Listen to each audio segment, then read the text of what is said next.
Good morning and what is up, world? You are in tune to the Marvelous Talk podcast. Of course, you have definitely your usual suspects here. We got my man Max. What's popping, Max? How you doing this morning?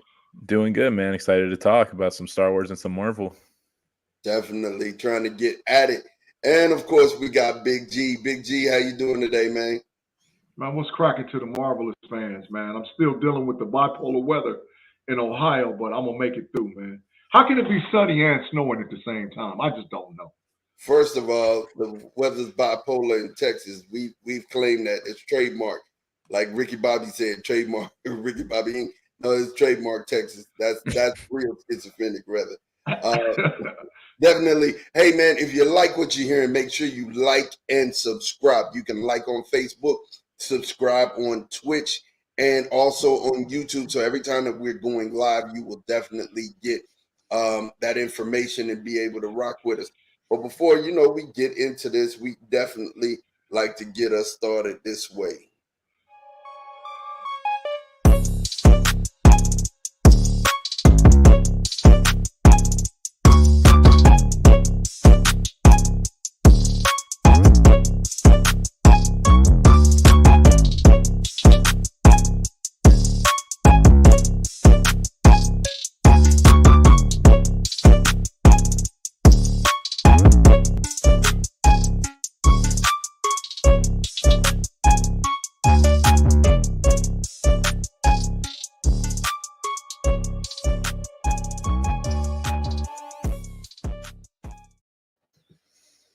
And of course, we are back here with the Marvelous Talk podcast.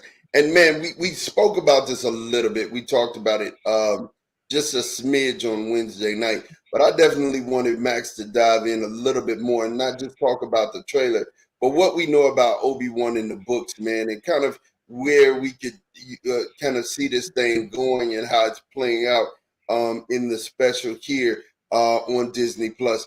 So, Max, kind of give us a little bit of the history of what's happening, kind of set the premise of what's happening and why we're even having this look into Obi-Wan's life. Okay. So obviously, we all know this show is going to take place between episodes 3 and 4. And everything we thought we knew, kind of like Boba Fett, you can just throw it out. You can forget about Boba Fett being a true Mandalorian. You can forget about him being the Mandalore at one point. So Obi-Wan, in his exile, he was there for about 20 years. So I think we're gonna see sights of him learning from Qui-Gon Jinn, learning how to become a Force ghost. We're not gonna see as much. I don't think we're gonna spend a lot of the show on Tatooine. There'll be a good chunk, but we've already heard the talks that he's gonna go rescue Princess Leia, which had never happened in the books. Before in the books, he literally just stayed on Tatooine. He would track sand people. He did some missions with some escaped Jedi.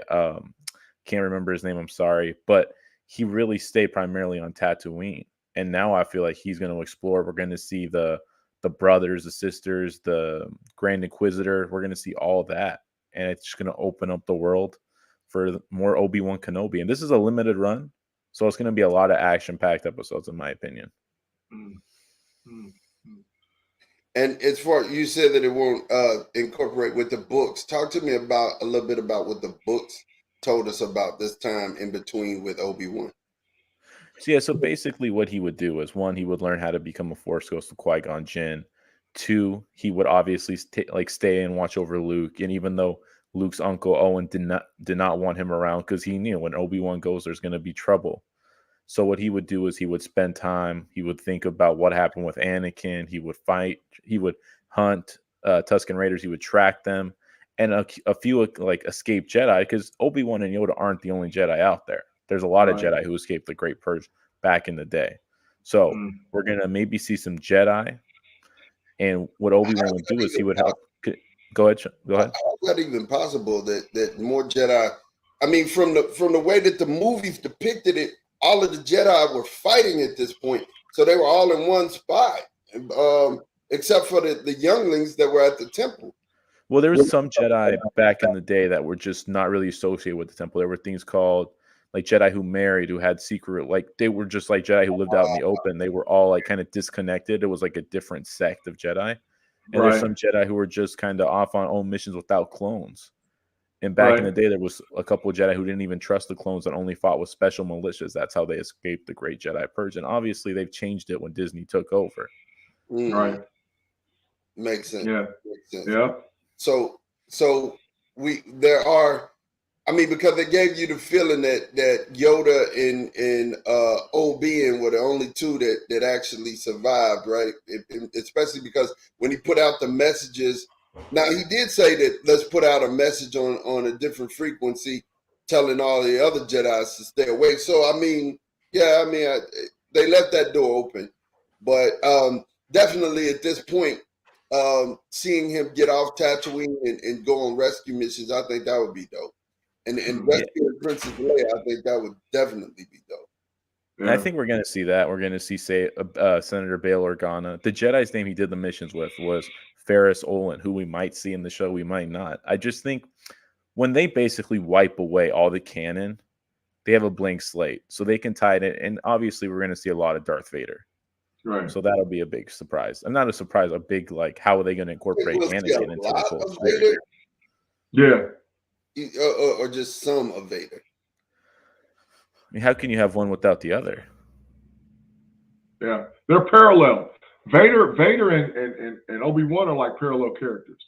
Well, I mean, the teacher and the student, I got it. You know, definitely. I mean, they set that up from the very beginning. You know, when he was saying, "You kill me, I'm gonna be more powerful than you ever can imagine." You know, that whole setup. I was a kid when he said that line. Right.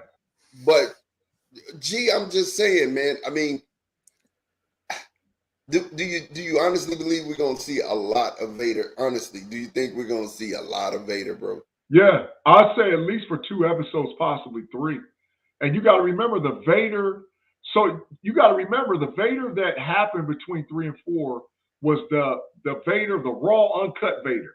You know, Darth Vader almost became an anti-hero in front of our face with his whole thing through episodes 4, 5, and 6.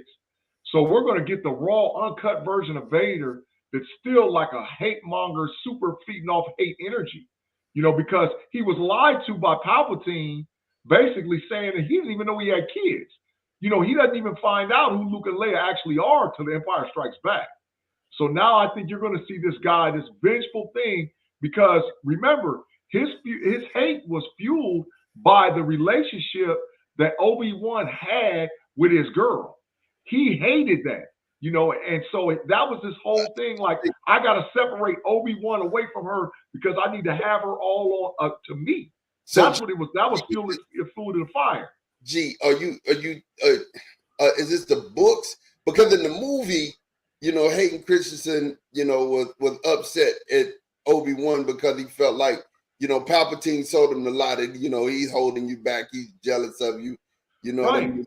So do you think that was that like the book thing? And I'll ask you that too, Max. Was that like the book thing? Well, George Lucas talked about there was like I don't know if it was a deleted scene or just an idea in the script for like a love triangle where like when Obi-Wan visits the apartments, he's got to console her, you know, something happens, kiss, whatever. They get together, but he went away from it. I honestly believe that went into it, especially when he sees him. Like when he sees him on Mustafar and he just steps out the ship and he's just standing there, all the bad thoughts in Anakin fuel his fire. Right. You know, yeah. And I mean, they were brothers in a sense. They were brothers and a little bit of father and son. And Anakin, we all know he didn't live an easy life. Lost his mother at a young age. And he had I want to say almost, it was like a bad thing. He knew where he came from because most Jedi younglings, they just get taken as babies, have no recollection.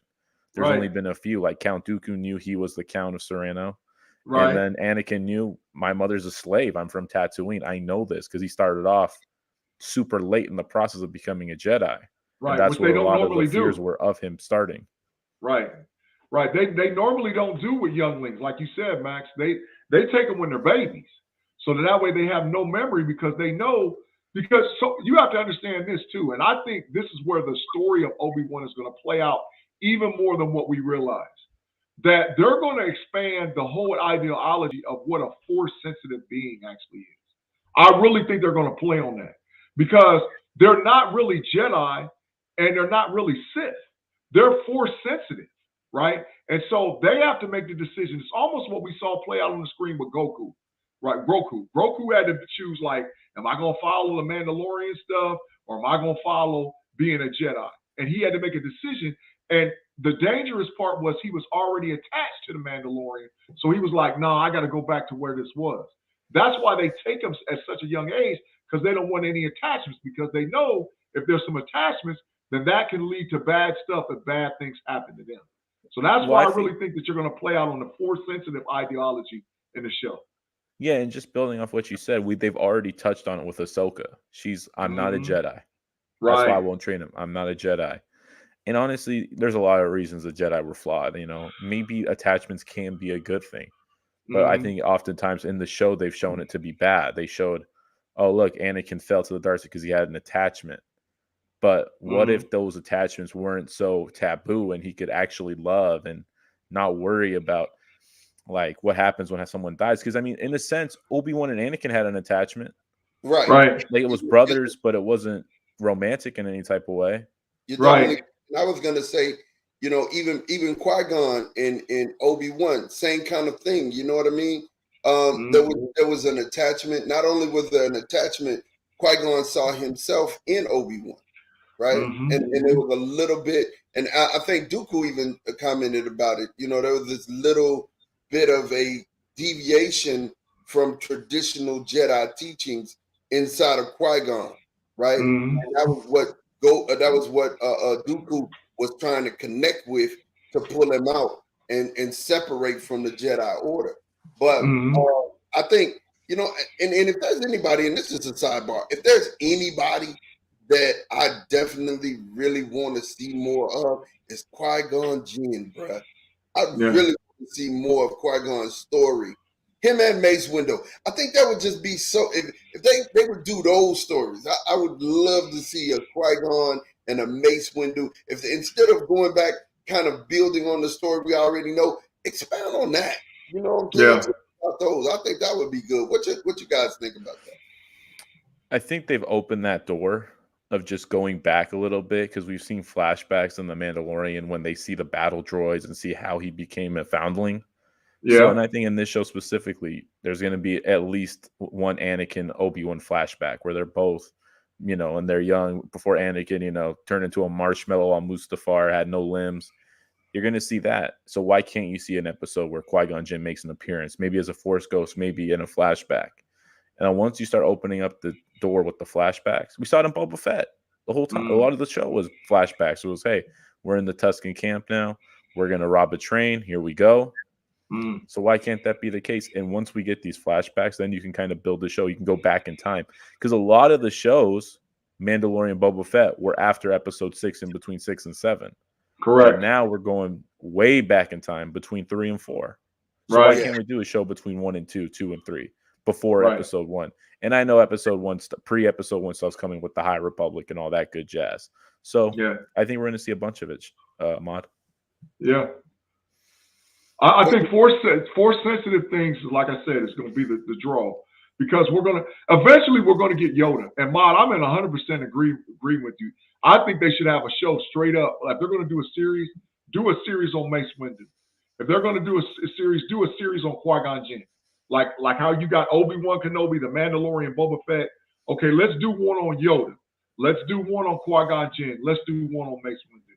Because I think those are 3 force-sensitive beings that had a little bit of that dark side in them. Mace Windu for sure. He's the only guy that walked around with a purple lightsaber. So what 2 colors make purple? So you see what I'm saying? So you definitely knew that he was driven a little bit on that dark side as well as the light side. And he was so powerful, man. Like, I would love to see what made him so powerful, what made him so revered in the community. You know what I'm saying? I would love to know what it was that made Mace Windu this big bad Jedi. You know what I mean? We have nice character arcs that I don't think they took advantage of. Like, so when we talk about the Star Wars movies, Max, I'm sorry, I just have to say this.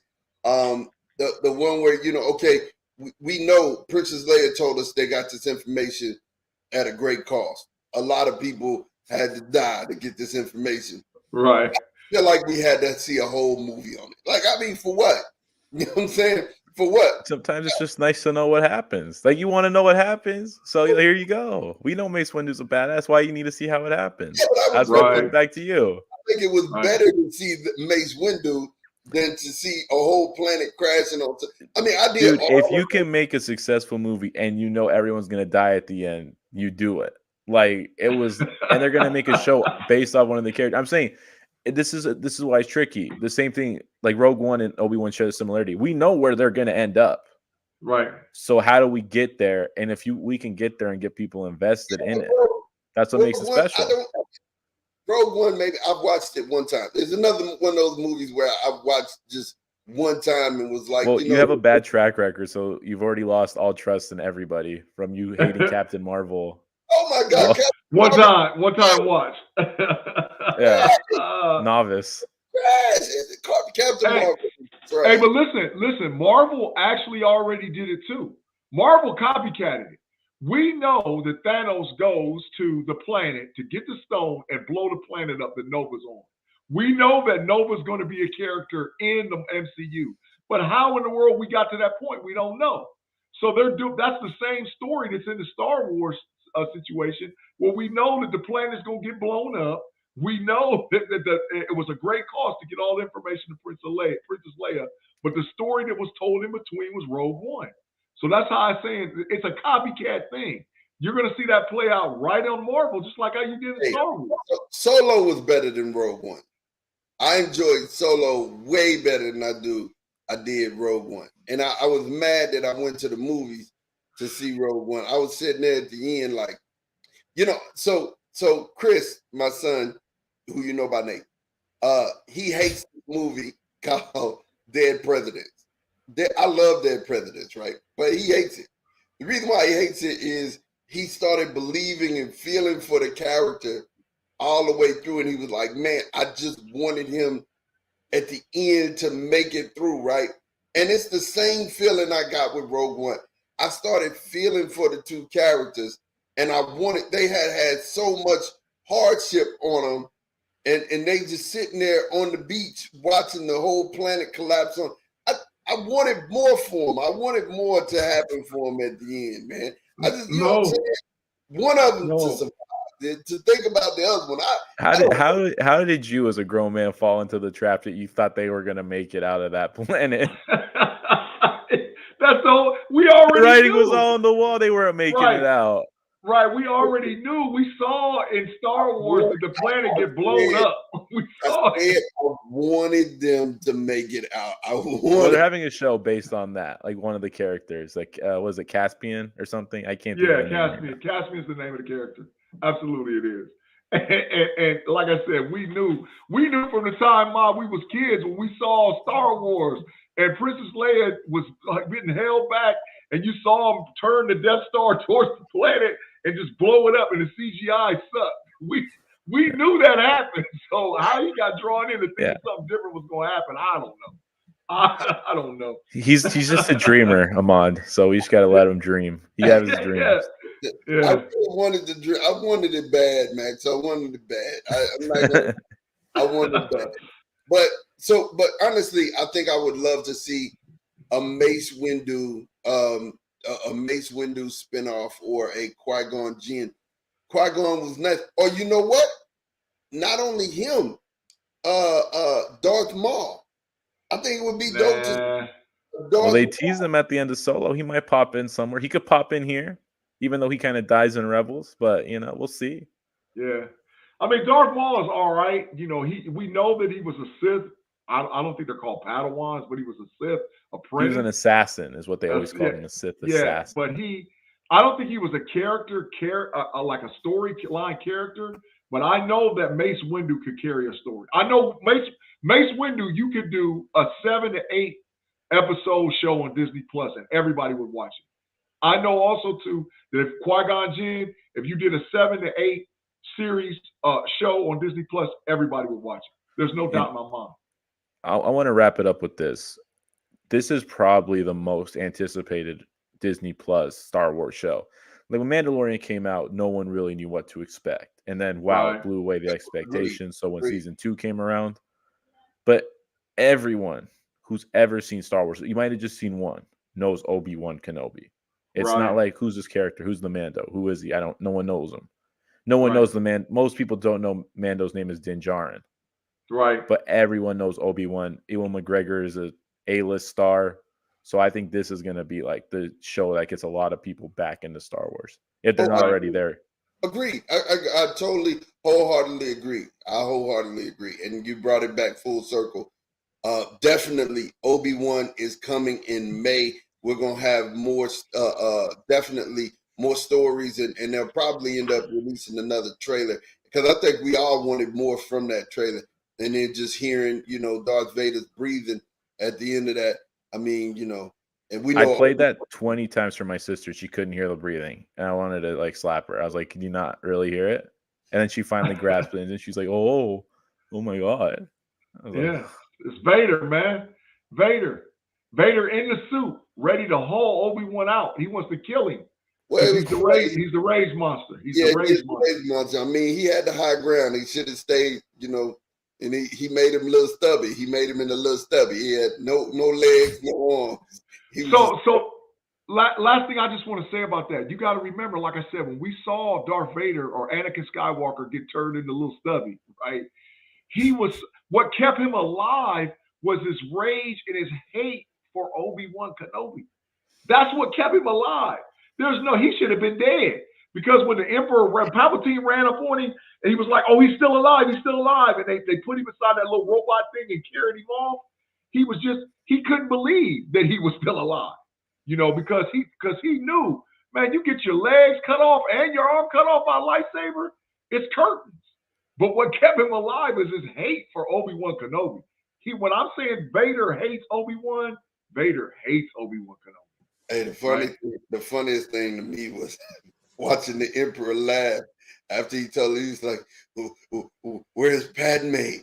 He was like, "In your rage, you killed her." He's like, I said, "You know what? This dude is evil, boy." Palpatine is definitely an amazing puppet master. That's for Yeah. sure. He's also my Yeah. favorite Star Wars character to do the voice of. I'm not doing it now, but like Yeah. I love Palpatine. I Yeah. mean, it was funny to me because he turned around. He was laughing. I said, "Man, this dude here is wilding." Yeah. But Yeah. listen, so in other news, Doctor Strange, definitely we got more and more coming. Empire cover was released yesterday, and in the Empire they always have those additions of characters right before the movie drops, and they'll definitely interview them. So we don't even know what's inside of this issue, but it was released on Disney's Instagram yesterday, the cover of that magazine. And one thing we found interesting there is a figure that you've seen in the trailer, and everybody thought it was the Savage Land. So you saw this dinosaur there, Sauron, who was running around in the Savage Land. But there's rumors.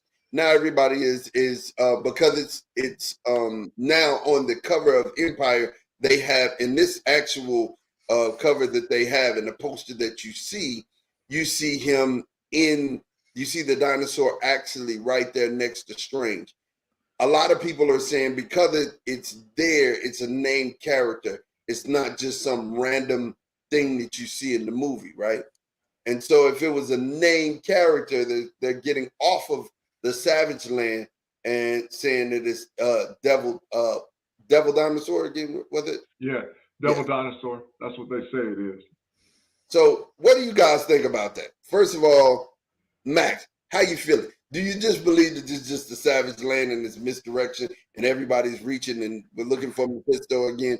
Or do you think that it could be Devil Dinosaur? Honestly, I think it's just gonna be something. I think it's gonna be like an Easter egg. Like you're gonna see him. People like us three are gonna be like, "Oh, that's him." Like they'll give like a little like hint to who it really is, and then it's just gonna. That's what Disney does so well. They just give you a breadcrumb, and then they're like, "What type of bread is it? Is it? I can't think of any types of bread, but because I don't know, because I don't cook. or bake, whatever the hell that you want to say. But they're like, is this pumpernickel? Is this like wheat bread? Is this white bread? Wonder bread? Figure it out, guys. And that conversation is what fuels us in like that wait time between the next movie. And Big G, why don't you give us a little background on what the Savage Land is for people who might not know?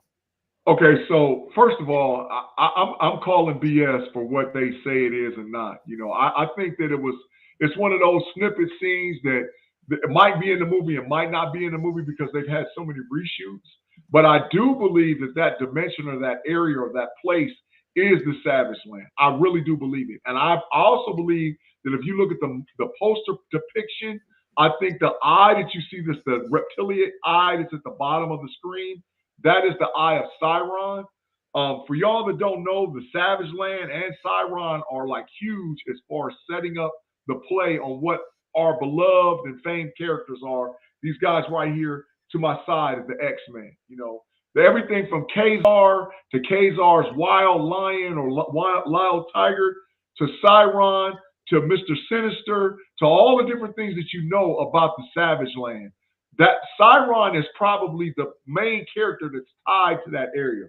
Kyle Larkos is a human being that gets his power to turn into this pterodactyl-like being by absorbing or sucking powers from mutants. That's a pterodactyl. We're talking about the dinosaur. Yeah, but we're talking about a Tyrannosaurus Rex. We're talking about So Red Devil Dinosaur is also known, and for those that know the comic books, with his attachment to Hulk, his attachment to Red Hulk, his attachment to She-Hulk, his attachment to A-Bomb. So in the comic books, he's tied to the Hulk line just as much as he's tied to like how everything else is. Well, he's also in the comic book, he's from the Savage Land. He's from the Savage Land. He didn't She-Hulk. Correct. But in order to spin that story out to have She-Hulk, Hulk, Adam, A-Bomb, Hulk's son, and all them guys all tied. For y'all that don't know, that's the television show Hulk and the Agents of Smash. For them to get to that point, they're going to have to go way back. So they're not going to bring a pivotal character like that into the MCU at this point. Now, they might, like how Max said, lay the breadcrumbs down and you can't tell if it's whole wheat or pumpernickel. But I think that it's more pivotal that they're going to talk about the Savage Land aspect of what's actually going on. Because rabbit hole rumors are when they reset the X-Men, the storyline, because it's going to be like a past thing and a future thing, is going to take place in the Savage Land. So like its first episode, when they reboot or reset it, it's going to be Savage Land stuff. So I believe this is the setup because remember, always listen to Kevin Feige's language. Kevin Feige always says mutants. He never, have you heard him say X-Men yet? You have not heard him say X-Men one time, but he always says mutants. Well, what's key about mutants? The Savage Land. And so I think that's what you're really going to see is a tie to the Savage Land to talk about mutants. Max, you were going to say something? Yeah, I just want to say what Sean said was amazing, and I want to just build off it like I often do. When you were talking about, oh, this might be a breadcrumb for the Savage Land, well, wouldn't that just go in line with the fact that we heard Patrick Stewart, who was famous for playing Professor X? Wouldn't that just kind of add up? And then we get a report today that who was it who wants to play Mr. Sinister in the films?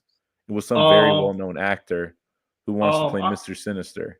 I just read it last night in the rabbit hole, man. I got it pulled up in my reference, but go ahead, keep talking. Yeah, so just when you hear all that and then you combine it with what we know, and then we think the Savage Land, these are a lot of breadcrumbs. So if we're kind of following the trail now that we bring it all up. It's just weird timing. Like, don't you think it's weird that all of a sudden we think it's the Savage Land, which is linked with Mr. Sinister. Then we get an actor who says, I want to play Mr. Sinister. Yeah. I agree. I agree, Max. I get it, Max, man. I mean, I get it. But and I'm not leaning either way because the character is not important enough to me to lean any way towards it, right? John Hamm is the name of the character. Yeah. I knew I had it saved. It was my stuff. John Hamm wants to play Mr. Sinister. Okay. So John Hamm. And what did he play in? What did he play in? Oh, he's famous for Mad Men. He's been in a bunch of stuff. John Hamm's a good actor. Madman. The leading Madman, right? Don Draper, yeah. Yeah, okay. So I know you're talking about. The gist of the matter, and he would make a good Mr. Sinister, by the way. He definitely would. He has that look. You know, of course, they got makeup on him, but you know, listen, like I said, all I want, the end result is mutant. I want my X-Men. That's it. That's the end result. I mean, I'm not so caught in the character, but I think what happened is that now when you see new characters on an official Disney release, now you're looking at it like, who the heck and why did y'all put him on here? And that's what gets everybody to speculating that this is this and this is that and this is this. You know what I mean? So honestly, I think that's why we ended up at this place. Well, you guys, I want to ask you, do we have any parting shots this week? Do we have any parting shots on this Saturday, beautiful Saturday morning? Max, go ahead, man. You got it. I was going to say I don't have any, so I'm good. I'm all tapped out today. Hey, listen, I'm going to tell y'all, we didn't get a chance to talk about it. We probably will at the next show. But, man, that's third Moon Knight trailer that just dropped, or the breakdown of like the pre-thing, of the pre-op for the show is unbelievable. I think Moon Knight is going to shock us all. How pivotal the character of Moon Knight is going to tie into what's going on further on up the line, man. So, I don't doubt that, right? I don't doubt that at all. I don't think that they would do something and it not have any type of meaning, right? I don't doubt. I just don't see what it is right now, other than the Sons of Midnight being reunited and they're using them, you know, wanting to use all of those characters, and because we're getting the introduction to them, then I could see that. I could see that. But other than that, I don't know why we're getting Moon Knight is like, you know, Marvel's version of Batman to me. He just beats the dog out of everybody. You know what I'm saying? Yeah, but he doesn't suck. Yeah, exactly. Did I say that out loud? Exactly. My fault. Oops. Yeah. Hey, but Moon Knight, man, I'm telling you, is pivotal. I think it's going to play. Oh, he's shooting him with the guns. I think Moon Knight is going to play a pivotal point with introduction of like the elder gods. In that cut scene that you saw where he was in the temple, and I watched it in 8K where they blew it up and they showed and zoomed in. It almost looks like the chessboard of the spell that Doctor Strange cast in Spider-Man No Way Home. You got the crocodile, you got the hippo, you got the panther head, you got Shaitan, which looks like an owl or a hawk, and they're all sitting, and there's actual people walking around inside there, as you saw Isaac walking towards the head of where it looks like Shaitan sitting in this chair. So I think that this thing is going to be huge, man. Well, huge. It very well can be. It very well can be. My parting shots is on this next coming week. You're going to see a lot more content, definitely on the TikTok. You know, we got to be responsible on that platform. You're going to see more of that. Definitely you're going to get some more deep dives from myself, from Max, from Big G, just on things coming. So my parting shot is, you know, definitely be on the lookout for these things, because we want you to understand certain characters that you're about to see. And you're about to see them in the MCU really fast. So to have your history on them, you won't be, you know, kind of walking around wondering what's going on. And definitely, I'm happy to be able to do that. But man, if you like the content that you heard today, make sure you like and subscribe. Like on Facebook, subscribe on Twitch, subscribe on YouTube. Definitely, we are here for you and yours. We will catch up with you guys on Wednesday night. Thank you for rocking out with us on this Saturday. Peace.